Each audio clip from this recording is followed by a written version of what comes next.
हाय दोस्तों, welcome to व्यापार निवेश। आज हम सेकंड चैप्टर स्टार्ट कर रहे हैं टेक्निकल एनालिसिस का। आई होप आपको पहला चैप्टर पसंद आया होगा। हाँ, थोड़ा सा ऑडियो इशू हो गया था, अब दोबारा नहीं होगा, मैंने ऑडियो इशू ठीक कर दिया। तो एक छोटा सा रिवीजन कर लेते हैं हमने पहले चैप्टर में क्या किया था। बाकी देखना ज़रूर, बिकॉज वो बेस है, आपको पैटर्न समझ आ जाएंगे, लेकिन उसके बिना आपको आगे इतने अच्छे से आपका बेस क्लियर नहीं होगा, आपका माइंडसेट नहीं बनेगा। ठीक है, वो ज़रूर देखना। हमने स्टार्ट किया इंट्रोडक्शन से और बताया कि वही टेक्निकल एनालिसिस जो है वो एक मैथमेटिकल गेम है, ना कि सिर्फ ब्रेकआउट पकड़ना है, वो नहीं है। तो उसके बाद हम चले, हमने बेसिस देखा टेक्निकल एनालिसिस का, जो हमारी बेसिक एजम्पशंस होती हैं, जो हमको एज्यूम करके चलना है कि टेक्निकल एनालिसिस में ये होता ही होता है। ठीक, प्राइस डिस्काउंट एवरीथिंग, प्राइस सब कुछ डिस्काउंट करके चलता है। हर इन्फॉर्मेशन प्राइस में है ऑलरेडी डिस्काउंट होती है। मतलब कि अगर कोई कंपनी की रिपोर्ट आ रही है तो वो भी प्राइस में ऑलरेडी डिस्काउंट होगा। बड़े प्लेयर्स बेटर जानते हैं, उनके पास भी सेम चार्ट है, हमारे पास भी सेम चार्ट है, तो वो बेटर जानते हैं, तो वो ऑलरेडी वो अपना ले चुके होंगे और हमको उन्हीं के साथ चलना है। सेकंड, प्राइस रैंडम नहीं है, प्राइस ट्रेंड में चलता है। लॉन्ग टर्म ट्रेंड देखो, ठीक है, उसके हिसाब से चलो। जब मार्केट आपको रिवर्स होती दिखे तो ये मत समझो कि मार्केट अब गिर जाएगी, बिल्कुल जीरो पे पहुंच जाएगी, नहीं। आपको वेट करना है जहाँ से मार्केट वापस ऊपर आने लगे, कहते हैं ना बाय ऑन डिप्स, तो ज़रूरी है। Third point, what is important then why. What का मतलब टेक्निकल एनालिस्ट के हिसाब से क्या हो रहा है मार्केट में, बहुत ज़्यादा इंपॉर्टेंट है, ना कि ये जानना कि क्यों हो रहा है। हर बार क्यों जानना इंपॉर्टेंट नहीं है, तब तो मूवी निकल जाएगा अगर आप यही देखते रहोगे तो। ठीक है, मेन बात ये। और उसके बाद मैंने आपको एक मेन कंसेप्ट समझाया था, इसको जानने के लिए आपको वीडियो देखनी पड़ेगी, बाकी मैं आगे पूरा का पूरा आपको समझाऊंगा। चलो चलते हैं आगे। और चैप्टर 2 क्या होने वाला है? Chapter 2 is identifying support and resistance levels. ठीक, सपोर्ट रेजिस्टेंस को आइडेंटिफाई करना और साथ में मार्केट साइकिल या कह लो प्राइस साइकिल, इसको समझेंगे हम। ये इस चैप्टर का पार्ट है। कैंडल स्टिक्स हम आगे कर लेंगे अगले चैप्टर में, अगर मौका मिला तो इसमें भी कर लेंगे, अगर ज़्यादा लंबी वीडियो नहीं बनेगी तो इसी में कर लेंगे। ठीक है, देखते हैं। अब देखो, सबसे पहले मैं लिख लेता हूँ सपोर्ट और रेजिस्टेंस। सपोर्ट का मतलब क्या है? कोई आपको सपोर्ट कर रहा है। जब कोई गिरता है, जब कोई अपनी लाइफ में फॉल करता है, तो कोई होता है जो उसका हाथ थामता है और उसको सपोर्ट करता है।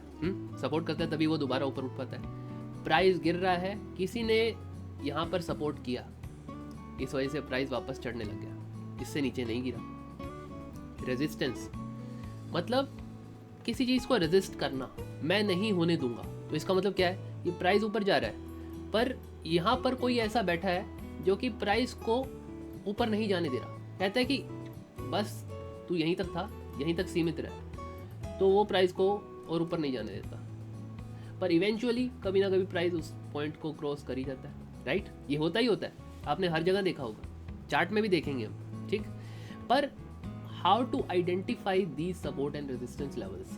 पहली बात आपको बता दूं कि चाहे 1 आवर का टाइम फ्रेम हो, चाहे 1 डे का टाइम फ्रेम हो, चाहे 1 वीक का टाइम फ्रेम हो, या चाहे 1 मंथ का टाइम फ्रेम हो, technical analysis applies on every time frame, even on 1 minute. आप 5 मिनट का भी देखते हो, वो भी लिख देता हूँ। इन सब टाइम फ्रेम पे टेक्निकल एनालिसिस सेम तरीके से वर्क करता है। फिर हम इस टाइम फ्रेम्स पे पैसा नहीं बना पाते। क्यों नहीं बना पाते? चलो मैं 1 आवर को भी छोड़ता हूँ, 1 आवर में भी पैसा बन जाता है। हम इन टाइम फ्रेम पे 1 मिनट, 5 मिनट और 15 मिनट, इन पे हम पैसा नहीं बना पाते। क्यों नहीं बना पाते? टेक्निकल एनालिसिस तो सेम ही है। The reason behind that is कि we get very less time. ठीक, और दूसरी बात, जो सपोर्ट रेजिस्टेंस रियल में एग्जिस्ट करते हैं वो हमको कैसे पता लगेंगे? जब हम बड़ा टाइम फ्रेम खोलेंगे, 1 डे भी इतना बड़ा नहीं होता, वीकली और मंथली खोलेंगे, then we will come to know कि असल में मार्केट कहाँ से रिवर्स हुई थी, और क्योंकि वो वीकली चार्ट में रिवर्स हुई है, मतलब it took sufficient amount of time to reverse from that point. Suppose this is the support and market came down in day time frame, it did like this, suppose like this. मैं ये नहीं कह रहा कि ऐसे ही होया होगा, पर सपोज ऐसे हुआ और उसके बाद मार्केट ने ऊपर जाने की कोशिश करी। ठीक, now if we see in a day time frame, day chart, then it look like this, okay, while if we see in 1 hour time frame what it might have looked। आपने market को नीचे आते देखा और वो बहुत बड़ा लग रहा होगा आपको, लेट्स राइट लाइक दिस। ठीक, उसके बाद आप जूम करते हो और 1 आवर टाइम फ्रेम में आप फिर देखते हो कि इतने बड़े बड़े मूव, इतने बड़े बड़े मूव, फिर आपको ऐसा लगता है कि यहाँ पे एन फॉर्मेशन हो गया, अब ये ऊपर जाएगा, ब्रेकआउट हो गया, ब्रेकआउट हो गया, लेट्स सी। अब यहाँ पर आप बाय करते हो and then it again came down, तो समझ नहीं आता। पर अब यहाँ पर आपने क्या सोचा कि चलो ठीक है, 1 आवर टाइम फ्रेम में यहाँ पे एक ऐसे हम स्लांटिंग लाइन बनाते हैं और इस स्लांटिंग लाइन को ब्रेक कर दिया। हमें नहीं पता ये वाली लाइन एग्जिस्ट करती है बड़े टाइम फ्रेम में, हमें बस पता है कि हमने स्लांटिंग लाइन बनाई है, इसको दोबारा बना लेंगे, थोड़ा सा इस तरीके से कर देते। ये स्लांटिंग लाइन बन गई, इसको ब्रेक कर लिया और यहाँ पर इसने एक रेजिस्टेंस भी ले लिया, अभी नीचे जा रहा है। You entered here and you are thinking just अब मार्केट मेरे को अच्छा खासा प्रॉफिट देगी, और मैंने क्या लिया है, पुट। जो फील कि हाँ जब मार्केट गिरेगी तो हमारे पास एक हथियार है जिससे हम गिरती हुई मार्केट में भी पैसा कमा सकते हैं। तो आप यहाँ पुट लेते हो, but market stops here and suddenly gives a move like that. Why? Just because you haven't seen this support which only occurs in bigger time frame. One day, 1 week, 1 week में आपको और clear दिखेगी। अब जैसे ये 1 day में लग रही है ना, अगर आप इसको 1 वीक में लेके जाओगे तो ये आपको क्या लगेगा, ये नीचे आई, सपोज इस थोड़ा नीचे लेगी, मैंने ये बनाया ना, इसे थोड़ा सा नीचे और ले जाओ, तो उसके बाद थोड़ा सा ऐसे नीचे गई, फिर दोबारा ऐसे ऊपर गई, इतना सा। अब जो कहते हैं ना डबल बॉटम, वो डबल बॉटम ये है, डब्ल्यू पैटर्न बन रहा है ना, ठीक। ये जो लो है, इसके बाद ये हायर लो बना, उसके बाद इस हाई को भी ब्रेक कर दिया, तो यहाँ पे एंट्री बन गई। अब ये वीक में हो रहा है, तो इसने सारी की सारी ऑब्स्टेकल्स को पार कर लिया। Now you can add it here, अगर यहाँ पर भी कुछ ऐसा पैटर्न बन जाता है एन शेप, ठीक, आपके लिए एक एक्स्ट्रा सपोर्ट बन गई। Now you would not have to take support here, यहाँ पर ही आपको असली सपोर्ट लेनी है, इसकी माननी है, या स्टॉप लॉस मानना है, जो भी है। तो अभी उसकी बात नहीं करेंगे, अभी सिर्फ टेक्निकल की बात कर रहे हैं। तो ये एक ज़्यादा स्ट्रॉन्ग रिवर्सल है बजाय कि इनको पकड़ने के लिए, क्योंकि अभी तो हमारे पास यहाँ पर एक छोटा सा रेजिस्टेंस, डेली रेजिस्टेंस भी बनेगा कुछ दिनों के लिए। मार्केट जो इस रेंज में ट्रैवल करी है, तो ये जो अपर वाला रेजिस्टेंस है, ये भी हमारे लिए यहाँ पर अच्छे खासे रेजिस्टेंस की तरह एक्ट कर रहा होगा, समझ आया ना। तो शॉर्ट टाइम फ्रेम में हम ना हर एक प्राइस पॉइंट पे प्रॉफिट कमाने की कोशिश करते हैं, और हमें नहीं पता होता कि सपोर्ट कहाँ पर है और रेजिस्टेंस कहाँ पर है। डे क्लोज भी एक सपोर्ट या रेजिस्टेंस का काम करता है, पर वो सपोर्ट रेजिस्टेंस इतना भी स्ट्रांग नहीं होता जितना कि ये है, क्योंकि ये कई बार सपोर्ट लिया। अब इसको फाइंड कैसे करना है, मैं आपको वो बताता हूँ। ये तो हो गया, चलो एक छोटा सा कॉन्सेप्ट था आपका माइंडसेट बिल्ड करने के लिए। अब चलते हैं कि सपोर्ट और रेजिस्टेंस हम फाइंड कैसे करेंगे। We are in weekly time frame, ठीक है। Now let's see how a chart might look. मैंने पिछले चैप्टर में भी ड्रॉ कर दिया था, वैसे वही सेम कॉन्सेप्ट है कि मार्केट ऊपर जा रही है और फिर एक छोटी सी consolidation, profit booking, market starts coming down, it creates a point here, उसके बाद मार्केट रिवर्स करी, पर इस वाले हाई को क्रॉस नहीं कर पाई। हो सकता है इससे थोड़ा सा ऊपर भी चली जाए, आपको लगेगा कि ब्रेकआउट हो गया। Breakout is not that easy my friend. Now since this point is the resistance, we can create a line. Market might act abruptly and may come down from here, again might make a support here on this point or may make a support slightly lower. Don't feel कि यहाँ से ये और नीचे चला जाएगा इतनी easily। जब तक इसको ऐसे रेजिस्टेंस नहीं बनाएगा तब तक ये नीचे नहीं जाएगा, right. Now we are not considering this case, we are taking this as support. Suppose ये नीचे गया और यहाँ से ये ऊपर आ गया, अब यहाँ से ऐसे जाके ये दोबारा ऊपर चला गया। W तो बनाता ही है ना, इतना तो आपको आइडिया लग ही गया होगा कि मैं जब भी ड्रॉ कर रहा हूँ तो एक W बना के कर रहा हूँ, हायर हाई हायर लो, ये करना ही करना है, राइट। इस तरीके से फिर मार्केट नीचे आया, फिर मार्केट ने वही किया गेम, पर इस बार ये वाला लो नहीं पहुँचा, हायर लो बड़े टाइम फ्रेम में देखो ना, और फिर मार्केट ने कहीं बीच में से रिवर्स लिया, जैसे मैंने पिछली बार ड्रॉ किया था। अभी यहाँ पे मैं आपको वो दिखा नहीं रहा जो मार्केट ने यहाँ पर थोड़ी सी डिफ़िकल्टी फेस की थी, बट लेट्स से इसने डिफ़िकल्टी फेस करी थी, तो इस पॉइंट से मार्केट रिवर्स करी and now we know that it is creating a higher support. Support कैसे बनती है आपको समझ आ गया होगा, और रेजिस्टेंस यहाँ कैसे बन रहा है वो भी आपको समझ आ गया होगा, ठीक। These are the support resistance we have to find out in bigger time frame and where the market had reversed previously.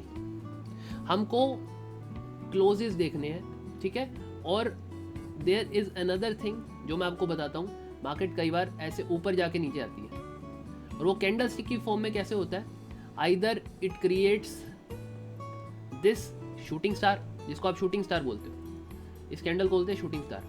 मैं इसको सिंपल बोलूँगा, मैंने एक बुक पढ़ी थी जिसका नाम कुछ इस तरीके से है, और उसने मेरे कंसेप्ट काफ़ी सॉलिड तरीके से बनाए। बुक का नाम है प्राइस एक्शन ब्रेकडाउन। ये आपके बहुत अच्छे तरीके से कॉन्सेप्ट क्लियर करेगी। ये किसने लिखी है? बाय, मैं इसका लिंक आपको दे दूंगा, अगर आपको खरीदनी है तो आप मेरे लिंक से खरीद लेना, क्योंकि उससे थोड़ी सी हेल्प हो जाएगी जो मैं चैनल को ग्रो करने की कोशिश कर रहा हूँ। बिकॉज आपका तो कोई एक्स्ट्रा पैसा नहीं लगना, एक एफिलिएट लिंक होगा, अगर आप परचेज़ करना चाहो तो उस लिंक से बाय कर लेना, आपको डिस्क्रिप्शन में मिल जाएगा। ये बहुत अच्छी किताब है, आपको पढ़नी चाहिए। वो क्या बताती है कि ये जितने भी जो शूटिंग स्टार हो गया या फिर आपका हो गया हैमर, ये पैटर्न्स सिमिलर हैं, डॉजी हो गया कुछ इस तरीके से, मतलब सारे सिमिलर पैटर्न्स हैं। इनको हम पिन बार बोल सकते हैं। Pin bar is a pattern जो कि कई बार यहाँ बनता है, ऐसा पिन बार बन गया, ठीक, या फिर एक सॉलिड कैंडल क्लोज दे गई ऊपर, ठीक है, ये ग्रीन कैंडल है, ग्रीन, उसके बाद अगली कैंडल ने क्या किया, इस पूरी की पूरी कैंडल को वापस रिवर्स कर दिया, ये हमारी एक रेड कैंडल हो गई, तो ये वापस अंदर ले आई। तो ये जो दो कैंडल का पेयर है ना, ये भी बहुत खतरनाक होता है। आपको लगता है ब्रेकआउट हो गया, तो ब्रेकआउट नहीं होता, यहाँ पर ही ट्रैप होता है। अगर ये अगली कैंडल या दो कैंडल में वापस रिवर्स हो गया, इसका मतलब है market is not taking that breakout in a stable way में नहीं ले रही मार्केट, ठीक। तो आपको दूर रहना चाहिए वहाँ पे। अगर कुछ ऐसा होता है ब्रेकआउट कि यहाँ पर देखो जैसे एक बड़ा ब्रेकआउट हुआ, बट आफ्टर दैट छोटे छोटे पॉइंट्स, ऐसे छोटे छोटे कैंडल्स बन रही हैं, और यहाँ पर आके आपको एक छोटा सा इस तरीके से हैमर फॉर्मेशन भी होता दिखा, then this is something which you have to see as a confirmation, पर इसके बाद इसके ऊपर जाना स्टार्ट करना चाहिए। अगर ये होता है then that is the place where you can buy and take the stop loss here. Again stop loss ये रिस्क मैनेजमेंट का पार्ट है, but still I am taking it because ये आपको थोड़ा समझने में हेल्प करेगा। मैं आपको सपोर्ट रेजिस्टेंस में भी ये कैंडल्स के बारे में बता रहा हूँ, इकट्ठा चलने देते हैं। मेरे को ज़रूरी नहीं है कि एक नेक्स्ट चैप्टर बनाना ही है, मैं इस चैप्टर का नाम थोड़ा सा और इंक्लूड कर दूंगा, कैंडल्स, ठीक है ना। आपको मेन चीज़ बता दी मैंने कि सपोर्ट रेजिस्टेंस कहाँ बनते हैं और वहाँ पर होता क्या है। ये कैंडल्स बनती हैं, पिन बार्स बनते हैं, ऐसे नीचे बन सकती है, हैमर कैंडल बन सकती है, और नीचे एक रेड कैंडल बन के ऐसे अगली कैंडल उसको वापस भी जोन के अंदर लेकर आ सकती है। We have to create the support resistance zones, ठीक है ना। तो आगे मैं आपको इस जोन को बनाना सिखाऊंगा। अभी सिर्फ इतना है कि आपको मैंने सपोर्ट रेजिस्टेंस के बारे में बता दिया। This is your resistance and this is your support long term, and this is where you have to buy. If you could not buy here then you should not buy here, ठीक। You have to wait again either for the reversal from this point और from this point. अगर यहाँ तक पहुँचता है तो, अगर यहाँ तक आता ही नहीं तो क्या होगा, मार्केट यहाँ पर थोड़ी देर रुकेगी एंड उसके बाद भी आपको क्या करेगी, उसके बाद आपको थोड़ा सा टेस्ट करेगी। क्या आपको नीचे ब्रेकडाउन दिखाएगी ऐसे, पर ब्रेकडाउन नहीं है वो एक्चुअल में नीचे जाके थोड़ी सी रिटेलर्स की सप्लाई इकट्ठी करना और उसके बाद मार्केट ऊपर जाना, इस तरीके से होता है। मतलब इस तरीके से भी नहीं, उसके बाद मार्केट ऐसे ऊपर ब्रेकआउट देगी और फिर नीचे जाके यहाँ पर एक और सपोर्ट बनाएगी, फिर ऊपर जाएगी। Market works on higher highs and higher lows, you have to understand this concept. जब भी मार्केट ब्रेकआउट करती है ना, सारे के सारे एंटर करते हैं। बहुत बड़ी कैंडल जब बनती है, सारे के सारे उसी कैंडल में एंटर करते हैं। Sometimes it comes back inside and वो आपको ट्रैप कर लेती है। बट समटाइम्स व्हाट हैपन्स कि चलो ठीक है, थोड़ी देर ऊपर गई, फिर नीचे आई और इस पॉइंट पे टच किया, फिर वापस ऊपर जाने लगी। But you can actually take that breakout patiently and wait for it to come back to the previous resistance which has now become support. ये पहले resistance था, अब ये support बन गया है। You have to wait for it. अगर आप ये wait कर पाओगे then definitely you will take the best opportunity. आपने breakout पे लिया, otherwise you can always buy at support. This is called value investing. Value investors क्या करते हैं, PE ratio देखते हैं, price to earning ratio या price to book value देखते हैं। वो मैं आपको फंडामेंटल एनालिसिस में बताऊंगा। मैंने आपको कहा कि टेक्निकल एनालिस्ट को कोई मतलब नहीं वाई क्यों हो रहा है, but we are having a hybrid approach. हमको सब कुछ देखना है। सो टेक्निकल एनालिसिस खत्म होने के बाद हम फंडामेंटल्स के बारे में बात करेंगे, पर ये वो वाले फंडामेंटल्स नहीं होंगे जो कंपनी को हम रिसर्च करते हैं। ये फंडामेंटल्स हैं अराउंड द वर्ल्ड, क्या हो रहा है। जैसे फेड ने इंटरेस्ट रेट बढ़ाए तो उससे क्या होगा, और बात कर लो कि मैन्युफैक्चरिंग PMI होता है उससे क्या होगा।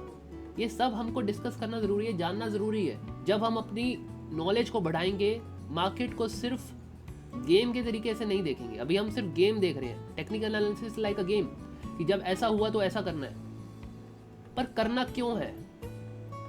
You do not need to know why this happened, but you need to know कि if this happens then why you have to do like that only, ये समझना। अब आपने सपोर्ट रेजिस्टेंस देख लिया, अब हम बात करते हैं मार्केट साइकिल की, जिसमें टोटल 4 फेजेस होते हैं। मार्केट मोस्टली 3 फेजेस में रहती है।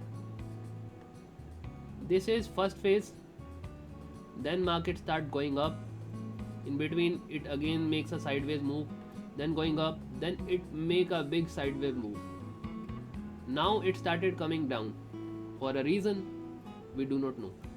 So there are 4 phases which we have to talk about. This is the first phase where market stays for quite long. यहाँ थोड़ा शॉर्ट दिख रहा है आपको, बट ये लॉन्ग है. This is one, and second one, ये जो पूरा का पूरा एरिया है जहाँ पर मार्केट अप ट्रेंड में मूव कर रही थी, ये हमारा सेकंड फेज है. और ये फेज़ है हमारा थर्ड फेज़, जहाँ पर मार्केट बहुत देर तक साइडवेज रही. अगर यहाँ से मार्केट नीचे नहीं गई और ये ऊपर चलेगी तो ये कंटिन्यूएशन है, तो इसको फिर हम अगेन फर्स्ट फेज़ ही बोलेंगे. और ये हमारा फोर्थ फेज़ है. अब इनके नाम देते हैं. सबसे पहला फेज़ है एक्यूमुलेशन फेज़. एक्यूमुलेशन फेज़ का मतलब कि मार्केट बहुत टाइम तक, कई सालों तक साइडवेज मूव में रही. ठीक, यहाँ पर बड़े प्लेयर एक्यूमुलेट करते हैं. कहाँ करते हैं मैंने आपको बता दिया, always at the support point. Here comes the demand. Big players always enter here. I will tell you how you have to see the big player move at the bottom. ठीक, तो अगर आप नीचे भी एंटर नहीं कर पाए ना, आप यहाँ भी एंटर कर गए तब भी कोई बात नहीं है, because still this is very small price level. मान लो आपको ये 200-300 पॉइंट का डिफरेंस दिख रहा है. ठीक है, अगर कोई शेयर इतने पे जा रहा है तो 200-300 पॉइंट का डिफरेंस है. उसके बाद जैसी मार्केट ब्रेकआउट होगी ना, तो you will see a huge move. तो ये 200-300 पॉइंट कुछ भी नहीं होंगे, हज़ारों में मूव करेगा स्टॉक. तो ये सेकंड फेज जो है, ये है मार्कअप फेज. मार्कअप फेज में है मोस्टली रिटेलर्स एंटर करते हैं, जो पिछड़ गए, जो इस फेज में पेशेंस नहीं रख पाए, होल्ड नहीं कर पाए. उनको कंपनी की ग्रोथ का पता ही नहीं है, क्योंकि कंपनी ग्रोथ करती है साइलेंटली, पता नहीं चलता. वो बैक एंड में काम कर रही होती है. कोई दिखावा नहीं करता अपना कि भाई देखो मैं इतना काम कर रहा हूँ. करने को तो कर सकता है, पर आपको समझ ही तब आएगा जब वो स्टॉक ब्रेकआउट देगा. ब्रेकआउट के बाद ही वो न्यूज़ में आएगा. तो ये मार्कअप फेज हो गया जहाँ रिटेलर्स एंटर करते हैं. और एक्यूमुलेशन फेज में क्या है, बिग प्लेयर्स एक्यूमुलेट करते हैं. थर्ड क्या है, मान लो ये वाला फेज है जहाँ पर बड़ा प्लेयर एग्जिट कर रहा है. ठीक है, because you see there is a big sideways trend and maybe ऊपर ऐसे जाके फिर नीचे आया होगा. ये जो ऊपर गया ना, यहाँ पर बड़े प्लेयर ने एग्जिट लिया. आपको लग रहा है ब्रेकआउट हुआ है, but then if the company had some bad news, तो कंपनी और सेक्टर माइट बी पॉसिबल कि सेक्टर में कोई बैड न्यूज़ है, कोई नई टेक्नोलॉजी आ गई है जिस वजह से वो सेक्टर जो है वो पिछड़ गया है, तो वहाँ पर एक अप मूव दे के तब नीचे जाएगा. बिकॉज ट्रैप भी तो करना है रिटेलर को. अगर आपको बड़े प्लेयर को सप्लाई देनी है तो रिटेलर को एक बार ऑप्टिमिस्टिक करके उसी की डिमांड से ही तो आप सप्लाई दे पाओगे ना. अगर आप सप्लाई दोगे तो स्टॉक सीधा नीचे जाएगा, तो आपके पास डिमांड के लिए ही कोई नहीं होगा, आपको प्रॉफिट ही नहीं मिलेगा. मार्केट एकदम से नीचे जाएगी, तो पहले आप थोड़ा सा डिमांड क्रिएट करोगे, उसके बाद नीचे गिरोगे. तो थर्ड फेज जो ये वाला है, इसको हम कहते हैं डिस्ट्रीब्यूशन, जहाँ पे डिस्ट्रीब्यूशन हो रही है बड़े प्लेयर के स्टेक की. Big players enter, big players exit. यहाँ काफ़ी बड़े प्लेयर्स एग्जिट करते हैं, और फिर अगर यहाँ से नीचे आना शुरू हो जाए, then that is called decline phase. तो इसमें फिर कोई तो फंस सकता है. कोई सोचता है कि अब तो सस्ता मिल रहा है शेयर, यहाँ खरीद लो. हो सकता है कि फिर आइदर हियर और हियर यहाँ पर फिर से सपोर्ट ले ले और यहाँ पर शायद से बिग प्लेयर फिर से एक्यूमुलेट करने लग जाए और दोबारा से मार्केट ऊपर जाने लग जाए। वो डिपेंड करता है कि if company recovers from the setback it had, जो सेटबैक आपको ये डिक्लाइन फेज में दिख रहा है, अगर इससे रिकवर कर पाई तो। अभी जैसे एक रिसेंटली मैं आपको कंपनी के बारे में बताऊँ, मैं कोई आपको एडवाइस नहीं दे रहा लेने के लिए, but Suzlon has recovered quite a lot. Suzlon हो गया, DLF हो गया। DLF को आप एक बार चेक करो, उसके फाइनेंशियल्स देखो और उसका चार्ट भी देखो, DLF ने कितना रिकवर किया। 2008 से लेकर 2017-18 तक DLF सोया हुआ था, एकदम एक्यूमुलेशन फेज में था। उसके बाद अब देखो, अब 800 पे आ गया। ये पिछली बार 800 पे था 2007 में, 1200 भी गया था। उसके बाद ये धड़ाम गिरा and then it had an accumulation like this, and now when it had a breakout, so it is going at a very fast speed from only 300 to 800. in covid it went to around 150 I guess.